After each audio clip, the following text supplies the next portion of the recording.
किसी भी मैट्रिसेस के ऑर्डर कैसे मालूम करते हैं। तो ये ऑर्डर की डेफिनेशन जो है आपको स्क्रीन के ऊपर नजर आ रही होगी, एक बार इसको पढ़ लेते हैं। इसमें क्या बोल रहा है, the number of rows and columns that a matrix has is called its order. यानी वो ये बोल रहा है कि जितनी भी number of rows and columns, यानी कि जितनी नंबर्स का मतलब तादाद, जितनी भी कॉलम्स की और रोज़ की तादाद होती है किसके अंदर, मैट्रिक्स के अंदर, उस तादाद को बोला जाता है ऑर्डर। ठीक है, तो अगर अब मैं आपसे पूछूं कि मैट्रिक्स का ऑर्डर क्या होता है, तो आप कहेंगे कि किसी भी मैट्रिक्स के अंदर जितनी रोज़ की तादाद है या कॉलम्स की तादाद है, उन तादाद को बोलते हैं ऑर्डर ऑफ अ मैट्रिक्स। अब एक और सवाल पैदा हो गया आपके माइंड में कि सर रोज़ किसे कहते हैं और कॉलम किसे कहते हैं। तो ये रोज़ की डेफिनेशन अब आप लोगों को स्क्रीन के ऊपर नजर आ रही है, जिसमें क्या लिखा हुआ है, इन मैट्रिक्स, मैट्रिक्स के अंदर द एंट्रीज। अब एंट्रीज किसे कहा जाता है, किसी भी मैट्रिक्स के अंदर ये जो नंबर होते हैं ना, इनको बोलते हैं एंट्रीज। ठीक है, अब इसके अंदर कितनी एंट्रीज है, 3 3 6 3 9, यानी 9 नंबर्स हैं तो 9 एंट्रीज होगी।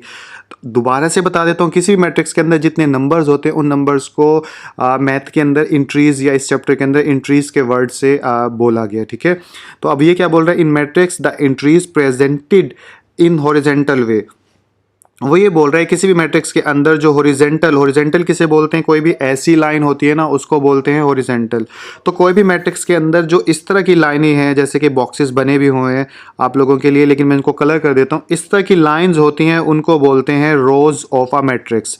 जैसे किसी मैट्रिक्स के अंदर अगर इस मैट्रिक्स के अंदर 3 रोज हैं, इसीलिए R1 R2 और R3 का इधर नाम दिया गया है। तो इसी तरह किसी भी मैट्रिक्स के अंदर 2 रोज भी हो सकती हैं, किसी के अंदर 3 रोज भी हो सकती हैं, किसी के अंदर 1 रोज भी हो सकती है। तो आपको बुक के पेज पे क्वेश्चन के सूरत में नज़र भी आ रहा होगा। तो जिस मैट्रिक्स के अंदर इस तरह की लाइनें होती हैं उन्हें रोज बोला जाता है। तो अब बात करते हैं कॉलम्स की, कि कॉलम्स किसे कहा जाता है। कि देखें, किसी भी मैट्रिक्स के अंदर अगर इस तरह से नंबर्स को देखा जाए तो उनको बोलते हैं कॉलम्स। जैसे अगर इस तरतीब से देखा जाए तो 3 लाइनें ड्रॉ हो सकती हैं। यहाँ पे लिखा हुआ है ना कॉलम। कॉलम का मतलब ये होता है कि एक ऐसी लाइन को वर्टिकल, यहाँ पे लिखा, डेफिनेशन पढ़ लेते हैं कि in matrix all the entries presented in vertical way. ये जो वर्टिकल वे होता है ना, यानी कि वर्टिकल लाइन ऐसी होती है, तो इस तरह से किसी भी नंबर को गिनना उसको बोलते हैं वर्टिकल वे, या कॉलम्स भी कहा जाता है। ठीक है, वर्टिकल वे के हिसाब से गिनने को कॉलम्स कहा जा सकता है। तो इधर 3 हॉरिजेंटल कॉलम है, इसीलिए यहाँ पे C1 C2 C3 लिखा हुआ है। तो इस तरह से किसी भी मैट्रिक्स में गिनेंगे तो कॉलम्स कहलाएंगे, और इस तरह से गिनेंगे तो वो रोज कहलाएंगे। तो अब आई होप ये आपको रोज कॉलम्स का चक्कर जो है समझ में आ गया होगा। तो क्वेश्चन नंबर 1 आप लोगों को स्क्रीन के ऊपर नजर आ रहा है। हमारे पास एक मैट्रिक्स है जिसका नाम है ए। एक और बात आपको बता दूं कि जो कोई भी मैट्रिक्स होता है उसका कोई ना कोई नाम ज़रूर होता है। तो यहाँ पर इस मैट्रिक्स का नाम है ए, और हमने मालूम करना है इसका ऑर्डर। तो ऑर्डर मालूम करने के लिए जैसे कि आपको बताया था कि पहले कॉलम्स कितने हैं वो लिखो, फिर रोज़ कितनी है वो लिखो, और उसके बाद वो मेंशन करके बता दो। तो यहाँ पर मैं लिख देता हूँ। तो ये नंबर ऑफ़ रोज़ हमने मालूम करनी है कि ये कितनी है। तो इसमें देखिए, एक रो ये है, एक रो ये है, तो 2 रोज़ हैं। तो इधर मैं क्या लिख दूंगा, इधर मैं लिख दूंगा 2, और इसके अलावा कॉलम्स कितने हैं, कॉलम्स गिने तो 1, एक कॉलम ये है, एक कॉलम ये है, तो 2 कॉलम है इसके अंदर। तो यहाँ पे लिख दूंगा 2। तो नीचे क्या लिखेंगे, नीचे ये फार्मूला एक किस्म का बन जाता है कि नंबर ऑफ रोज़ के ऑर्डर अगर मालूम करना है कि ऑर्डर ऑफ अ मैट्रिक्स, तो नंबर ऑफ रोज़ कितने हैं, नंबर ऑफ रोज़ हमारे पास हैं 2, और यहाँ पे ये आ जाएगा बाय। ठीक है, और नंबर ऑफ कॉलम्स कितने, ये भी 2। और इसके बाद आप यहाँ पे क्या लिख देंगे, सो order of matrix A is 2/2, जो कि मैं यहाँ लिख के दिखा देता हूँ। तो ये यहाँ पे मैंने स्टेटमेंट लिख दी फाइनली कि order of a matrix A कितना है, 2/2। तो इस तरह से आप अपने सारे क्वेश्चन जो है वो पहले क्वेश्चन के सॉल्व कर दोगे। तो क्वेश्चन नंबर 2 आप लोगों के सामने, जिसमें बी मैट्रिक्स है, इसके अंदर नंबर ऑफ रोज कितनी है, नंबर ऑफ रोज 1 और 2। तो 2 रोज हैं इधर, तो आप यहाँ पे लिख देंगे 2, और 2 ही कॉलम है इधर। देखिए पिछले क्वेश्चन की तरह ये ऐसे ऐसे, तो यहाँ पे भी लिख देंगे आप 2, और इसके बाद नंबर ऑफ रोज कितनी थी, यहाँ पे इक्वल का साइन डाल के 2, और ये डैश बाय डैश 2, और यहाँ पे मैट्रिक्स कौन सा, so order of a matrix B is कितना है, वो है 2/2। ठीक है, तो ये क्वेश्चन भी आप लोगों का कंप्लीट हो गया। तो क्वेश्चन नंबर 3 आप लोगों के सामने कि सी एक मैट्रिक्स है, इसके अंदर नंबर ऑफ रोज काउंट कर लो। तो एक ऐसे लाइन डल सकती है, इसलिए एक रो आ गई इसके अंदर, तो रोज के आगे मैं लिख दूंगा 1, ठीक है, एक रो है। और इसके अलावा इसमें कॉलम्स कितने हैं, अगर कॉलम्स को देखें तो एक लाइन ऐसे बन सकती है, एक ऐसे, ठीक है। तो 2 नंबर ऑफ कॉलम्स हैं, तो यहाँ पे लिख दूंगा मैं 2, और यहाँ पे इक्वल का साइन, नंबर ऑफ रोज कितनी है, यहाँ पे एक है तो यहाँ पे एक लिख दिया, और यहाँ पे बाय लिखने के बाद नंबर ऑफ कॉलम्स कितने हैं, नंबर ऑफ कॉलम्स 2। अच्छा, पीछे मैंने गलती, ये रोज की जगह काउज लिखा हुआ था, तो एक्चुअली टाइप करने में मिस्टेक हो गई। ये रो है, पीछे काउज मत समझ लीजिएगा, आई थिंक इतना तो आप लोगों को समझ ही जाओगे। तो नीचे ऑर्डर ऑफ अ मैट्रिक्स इसका क्या हो जाएगा, तो मैट्रिक्स का नाम क्या है, सी, तो यहाँ पे लिखा सी, और क्या ऑर्डर है 1/2, तो ये इसका आंसर हो जाएगा। तो क्वेश्चन नंबर 4 आप लोगों को स्क्रीन के ऊपर नजर आ रहा है। डी एक मैट्रिक्स है, इसके अंदर नंबर ऑफ रोज काउंट करो, एक लाइन ऐसे, एक ऐसे, एक ऐसे, तो 3 रोज बनती हैं इसके अंदर। तो यहाँ पे मैं लिख दूंगा नंबर ऑफ रोज के सामने 3, और नंबर ऑफ कॉलम्स देखें तो सिर्फ एक कॉलम बनता है, तो इसलिए यहाँ पे लिख दूंगा मैं सिर्फ एक, ठीक है। और नंबर ऑफ रोज के आगे मैं डाल दूंगा 3, और यहाँ पे आ जाएगा बाय, और नंबर ऑफ कॉलम्स के आगे डाल दूंगा 1, और इन दी एंड आंसर क्या बन जाएगा इस ऑर्डर ऑफ मैट्रिक्स, कौन सा, डी का ऑर्डर ऑफ मैट्रिक्स मालूम कर रहे थे, तो यहाँ पे आ गया डी, और यहाँ पे आ जाएगा 3/1, और ये क्वेश्चन भी सॉल्व हो गया।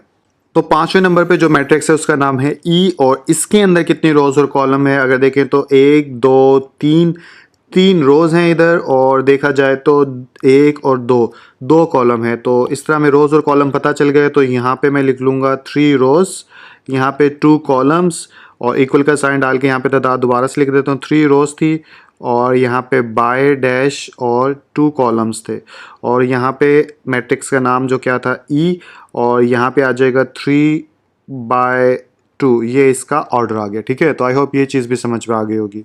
तो क्वेश्चन नंबर 6 यानी कि एफ मैट्रिक्स आप लोगों को स्क्रीन के ऊपर नजर आ रहा है, इसके अंदर कितनी रोज और कॉलम है, तो इसके अंदर तो एक ही नंबर है, तो अगर ऐसे देखें तो एक ही रो होती है, और ऐसे करें तो एक ही कॉलम बनता है, तो इसलिए यहाँ पर नंबर ऑफ रोज में लिख देंगे 1, नंबर ऑफ कॉलम में भी 1 लिख देंगे, यहाँ पे भी 1 लिख देंगे, और बाय लिखने के बाद यहाँ पे भी 1 लिख देंगे। तो मैट्रिक्स का नाम एफ था, और यहाँ पे 1/1 का ऑर्डर इसे लिख देंगे, ठीक है।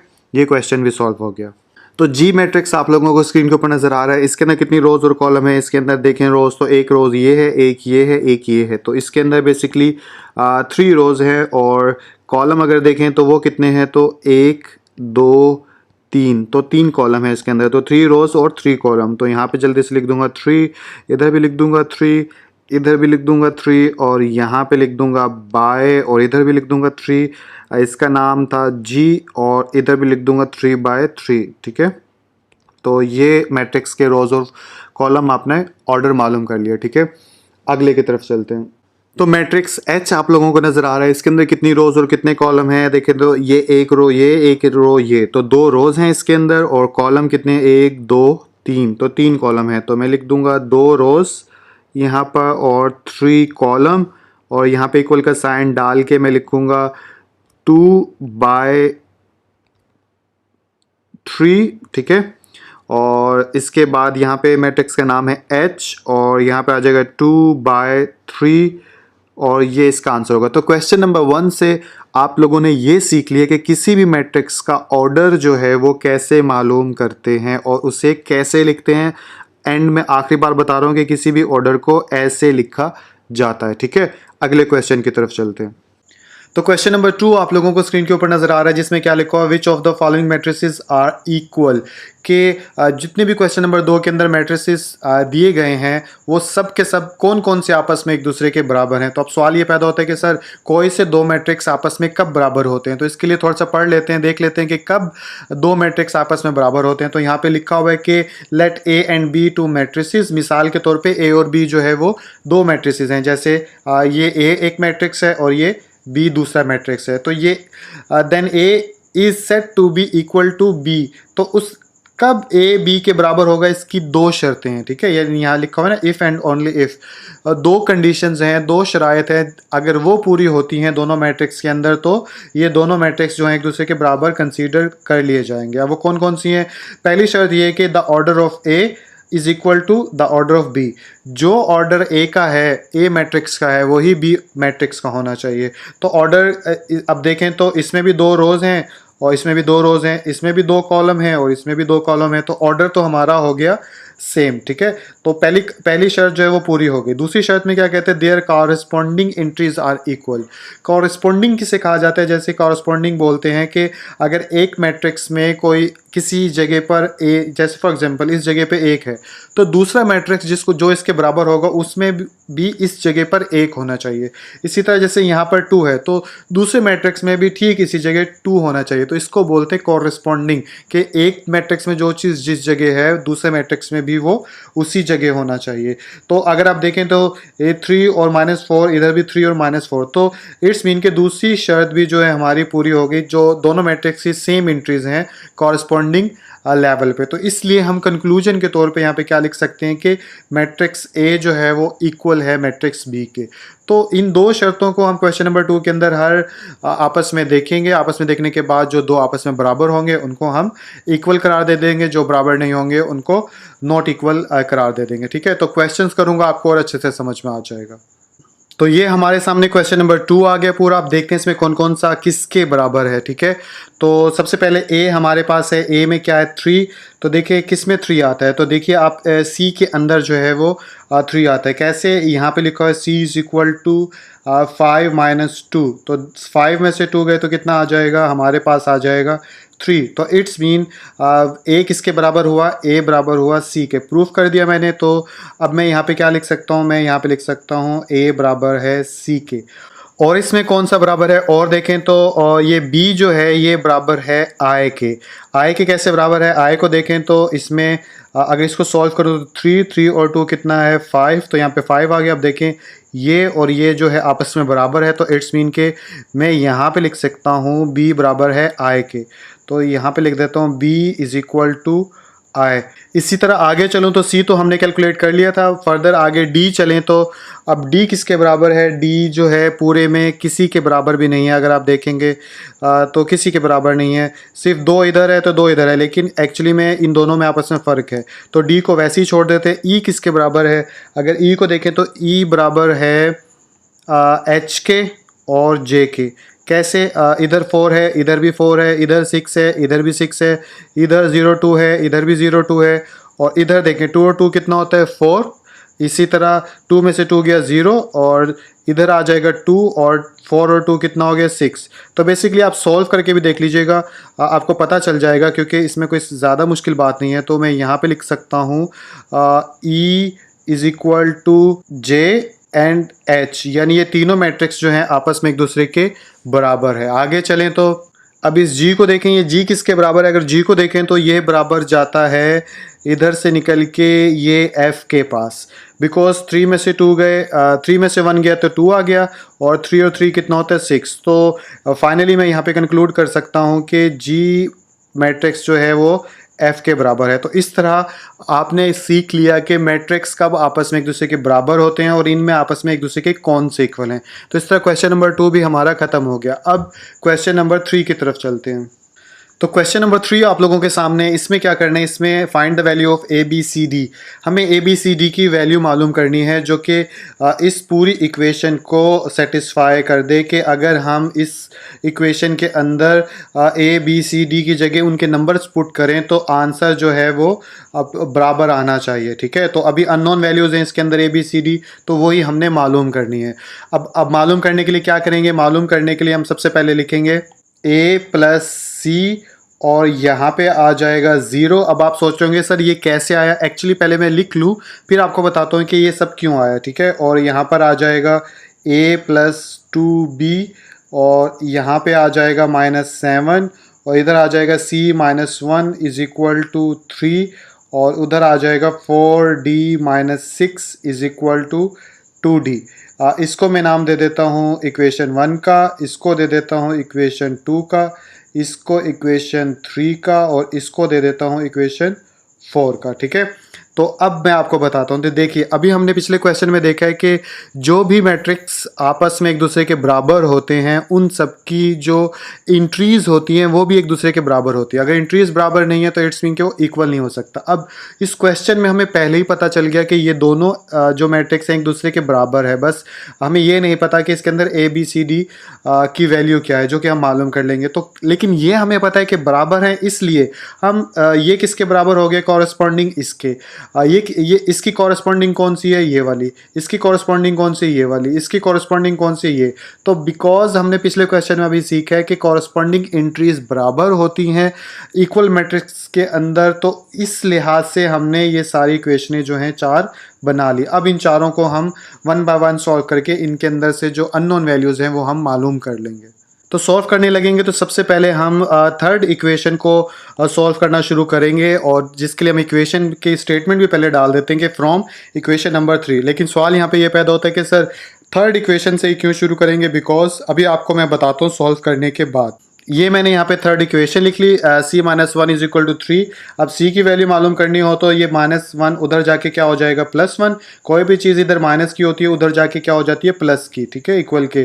तो यहाँ पे आ जाएगा 3 + 1 और c इक्वल आ गया हमारे पास, सॉरी 4 लिख दिया मैंने, यहाँ पे आएगा c 3 + 1 और यहाँ पे आ जाएगा c इज इक्वल टू 4।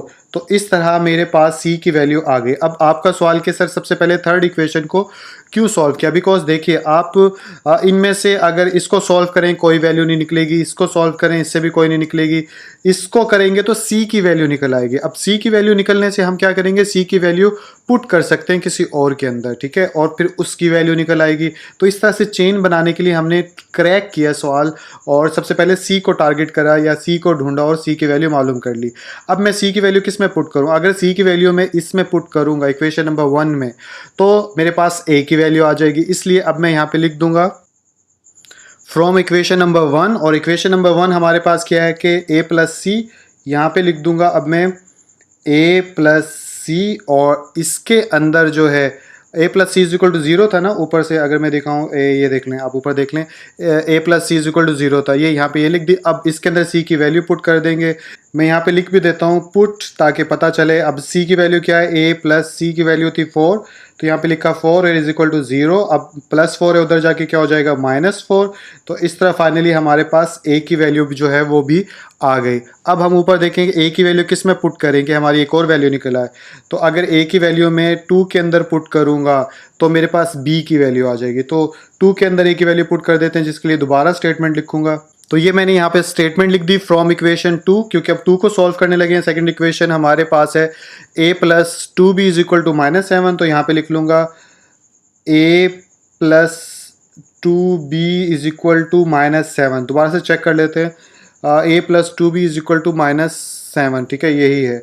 अब a की वैल्यू इसमें पुट करेंगे तो यहाँ पे आ जाएगा -4, यहाँ पे लिख भी देता हूँ पुट, ठीक है, ताकि पता रहे। और इसके बाद +2b is equal to -7। Further आगे चलाऊँ तो 2b -4 उधर जाके क्या हो जाएगा +4, तो -7 +4, और यहाँ पे आ जाएगा b 2b is equal to, अब यहाँ पे आ जाएगा माइनस का नंबर बड़ा है तो -3, और जो चीज़ इधर मल्टीप्लाई होती है दूसरी तरफ जाके क्या हो जाती है डिवाइड।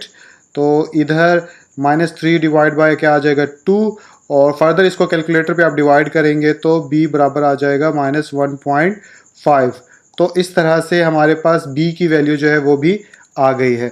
अब हम यानी कि b की वैल्यू किसी में पुट कर सकते हैं, तो ऊपर देखिए आप b की वैल्यू पुट नहीं कर सकते, लेकिन साथ में हमारी ये भी सोल्व हो गई, इससे भी वैल्यू निकाल ली, इससे भी वैल्यू निकाल ली। अब ये रह गया, तो इसके अंदर सिर्फ d है, तो d की वैल्यू इस अकेली इक्वेशन से खुद से निकल आएगी। तो इसी इक्वेशन को लिख देता हूँ और फिर मैं d की वैल्यू निकाल के दिखाता हूँ। तो ये मैंने यहाँ पे स्टेटमेंट लिख दी कि फ्रॉम इक्वेशन नंबर 4, और इसमें 4d - 6 है लिखा हुआ, तो यहाँ पे लिख लूँगा 4d - 6 इज इक्वल टू है हमारे पास 2d, ठीक है, तो यहाँ पे आ जाएगा 2d, ठीक है। अब मैं क्या करूँगा, 6 को उधर ले जाता हूँ, 4d is equal to 2d, इधर -6 है तो उधर जाके क्या हो जाएगा +6, तो इधर +6 आ गया, और इधर आ गया 4d, 2d इधर प्लस का, इधर आके क्या हो जाएगा -2d, इधर आके माइनस का हो गया, इधर 6 रह गया और 4d में से 2 गया, तो 2d इज इक्वल टू 6, और 2 इधर मल्टीप्लाई उधर जाके क्या हो जाएगा डिवाइड, और फर्दर इसको करें 2 3 द 6, तो d की वैल्यू हमारे पास क्या आ गई 3। तो इस तरह हमें d की वैल्यू भी पता चल गई। तो फाइनली d भी हमारे पास आ गया, b भी आ गया, a भी आ गया, c भी आ गया।